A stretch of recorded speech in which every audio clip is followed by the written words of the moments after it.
Rakhi special గా మీకు నేను ఒక సింపుల్ బర్ఫీ రెసిపీ చేసి చూపించబోతున్నాను. దీనికోసం మీరు పెద్దగా ప్రిపరేషన్ చేయాల్సిన అవసరం లేదు. అలా పొయ్యి దగ్గరికి వెళ్ళి 10 నిమిషాల్లో మీరు ఈ బర్ఫీ చేసేసుకోవచ్చు. అంత ఈజీ, అంత టేస్టీగా ఉంటుంది. అండ్ ఇది మీరు ఇంట్లో ఉండి వాటితోనే చేసుకోవచ్చండి.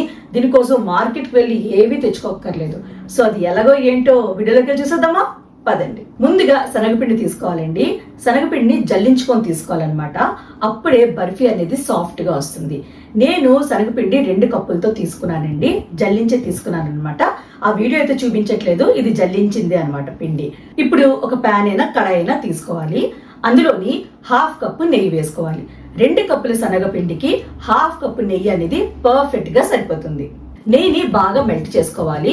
ఇలా మెల్ట్ అయిన తర్వాత ఫ్లేమ్ ని లో చేసుకొని శనగపిండి యాడ్ చేసుకోవాలి. 2 కప్పులతో శనగపిండి అనమాట. పిండి యాడ్ చేసిన తర్వాత ఫ్లేమ్ ని మీడియం లో ఉంచుకొని ఇది బాగా ఫ్రై చేసుకోవాలండి. ముందు మీరు శనగపిండి వేసిన వెంటనే ఇలా పొడి పొడిగా అయిపోద్దండి. ఒక 5 నిమిషాలు ఫ్రై చేసిన తర్వాత లూజ్ అవుతుంది అనమాట. కొంచెం సాఫ్ట్ గా కూడా అవుతుంది. అంతవరకు వచ్చిన వరకు ఫ్రై చేసుకోవాలి. ఫ్లేమ్ ని లో చేసే ఫ్రై చేసుకోండి. ఇది ఫ్రై అయిన లోపల మీరు పక్క పొయ్యిలోని ఒక ప్యాన్ అయినా కడాయి అయినా తీసుకొని ఏ కప్ తో మీరు శనగపిండి తీసుకున్నారో అదే కప్పుతో 1 కప్పు పంచదార తీసుకోవాలి. అలాగే 1/2 కప్పు వాటర్ వేసుకోవాలి. ఇప్పుడు స్టవ్ ఆన్ చేసుకొని మీడియం ఫ్లేమ్ లో ఈ పంచదార అంతా మెల్ట్ అయిన వరకు ఉడికించుకోవాలి. ఇలా మెల్ట్ అయిన వెంటనే ఫ్లేమ్ ని లో చేసుకొని ఇంకొక 3 నిమిషాల పాటు ఉడికించుకోవాలి. పంచదార అనేది కొంచెం థిక్ అవ్వాలన్నమాట. అంటే మీకు తీగ పాకం రావాలి. అప్పుడు వరకు మీరు ఉడికించుకోవాలి. చూడండి, తీగపాకం వచ్చింది. ఒక్క తీగపాకమే రావాలన్నమాట, అంతే.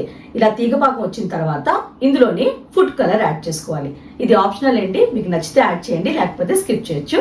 నేను ఇక్కడ కేసరిది యూజ్ చేశాను అనమాట, ఎల్లో కలర్, అంతే. కొంచెం వేసుకొని బాగా కలిపేసుకోవాలి. ఇప్పుడు ఈ పాకం అంతా శనగపిండిలో కలిపేసుకోవాలన్నమాట. వేడిగా ఉన్నప్పుడే కలుపుకోవాలండి. చల్లగైన పాకం మాత్రం కలుపుకోకూడదు. వెంటనే కలిపేసుకోవాలి. ఇక్కడ చూడండి, శనగపిండి 5 నిమిషాలు ఫ్రై అయిపోయింది. ముందు శనగపిండి పొడి పొడిగా ఉంటుంది కదండి, ఇలా సాఫ్ట్ గా అయిపోవాలన్నమాట, మెత్తగా అయిపోవాలి. సో అంతవరకు మీరు ఫ్రై చేసుకోవాలి. ఇలా మెత్తగా అయిన తర్వాత ఫ్లేమ్ ని లో చేసుకొని ఈ వేడి పంచదార పాకం అంతా వేసేసుకోవాలి. వేసిన వెంటనే కలిపేసుకోవాలండి. కలిపినప్పుడు ఫ్లేమ్ ని మీడియం లో ఉంచుకొని ఒక్క 3 నిమిషాలు ఉడికించుకోవాలి. అంతేనండి, ఎక్కువసేపు ఉడికించుకోకండి. ఎక్కువసేపు ఉడికించుకున్నారనుకోండి గట్టిగా వచ్చేస్తుంది బర్ఫీ. 3 నిమిషాలు అయిపోయిన వెంటనే చూడండి, కన్సిస్టెన్సీ ఇలా కొంచెం థిక్గా అయింది. ప్యాన్ నుంచి కూడా సపరేట్ అయింది కదా. ఇప్పుడు స్టవ్ ఆఫ్ చేసేసుకోవాలి. అలాగే ఏదో ఒక మోల్డ్ తీసుకోవాలండి. కేక్ మోల్డ్ అయినా ప్లేట్ అయినా అంచునింది అనమాట తీసుకోవాలి. సో అందులో ఇలా బటర్ పేపర్ పెట్టేసుకున్నానండి. మీరు కావాలంటే బాదాము, పిస్తా, జీడిపప్పు కూడా వేసుకోవచ్చు. నేను ఓన్లీ పిస్తా వేసుకున్నాను. గ్రీన్ కలర్ గా చూడడానికి బాగుంటుంది కాబట్టి పిస్తాని ఇలా పొడుగా కట్ చేసుకొని వేసుకున్నాను అనమాట. సో ఇలా ఆల్రెడీ రెడీ చేసుకొని ఉంచుకున్నానండి. ఇప్పుడు ఈ బ్యాటర్ అంతా ఈ మోల్డ్ లో వేసేసుకోవాలి. బాగా ఈక్వల్ గా అయినట్టు వేసుకొని కొంచెం ఇలా ట్యాప్ చేసుకోవాలండి. ఇలా మొత్తం వేసేసుకున్నాం కదండి. ఇది చల్లగైన వరకు పక్కన పెట్టేసుకోవాలి. చూడండి, చల్లగైపోయింది కదా. ఇప్పుడు డీమోల్డ్ చేసుకోవాలి. డీమోల్డ్ అంటే ఏమీ లేదండి, ఒక చాక్ తీసుకొని ముందు కార్నర్స్ అన్ని మీరు లూజ్ చేసేసుకోవాలన్నమాట.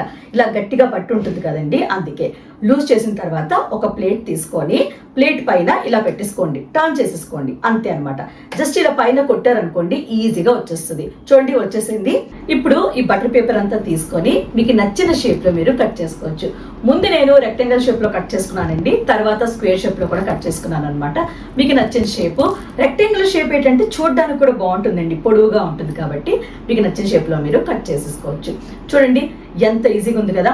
10 నిమిషాల్లోనే రెడీ అయిపోయింది. చూసారు కదా, అలా చేసేసుకోవచ్చు. అంత టేస్టీగా కూడా ఉంటుంది. ఈసారి రాఖీకి ఈ స్వీట్ చేసి పెట్టండి. పిల్లల నుంచి పెద్దవాళ్ళ వరకు అందరు ఇష్టపడి తింటారు. ఈజీ రెసిపీ కూడా. సో ట్రై చేస్తారు కదా. ట్రై చేసాక నచ్చిందో లేదో కమెంట్ బాక్స్ లో కమెంట్ చేయండి. అలానే లైక్ చేయండి, షేర్ చేయండి. Please sweet and snack by కృతికాకి సబ్స్క్రైబ్ చేయడం మాత్రం మర్చిపోకండి. మనం నెక్స్ట్ వీడియోలో మీట్ అవుదాం. Bye bye.